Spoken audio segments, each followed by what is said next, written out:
Happy Wednesday. My word for us today is, where'd you go?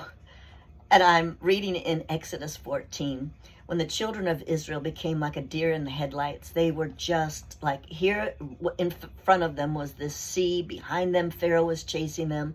They were crying out to God. And God's like, why are you crying out to me? Why are you a deer in headlights? Move on.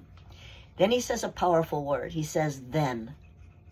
Very powerful word, because that was the pivot move that God did.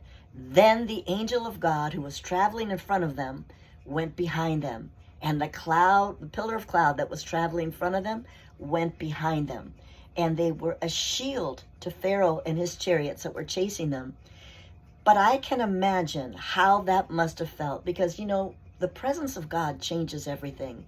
And those people in the front, now, I'm kidding. They were probably not lined up in alphabetical order, but for the moment, I'm going to say that the letter A's up there sense that change. It's like, whoa, wait a second, God, what?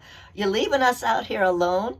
People with the letter Z back there, they felt pretty comforted. And again, I'm kidding, but God made a pivot move, and it was a militant move. It was a move in the moment that he didn't have time to say, okay, this is what we're going to do. They had to trust in the moment. They had to trust him. I don't want you crying out. I want you to move on and just keep going. That's a word for us. That's a word for me. We can become like a deer in the headlights, especially in situations we don't know what to do. And now we feel like, God, where'd you go? Wait a second, where'd you go? He's right there. And if we need double protection on our back end, he's going to go back there and do it. And you know what? He'll tell you later, but in the moment, just remember that sometimes he leads us in a very militant way. I'm going to post a song by Michael W. Smith that explains how the Lord surrounds us with his presence, so we can trust him, even if he makes a pivot move, right?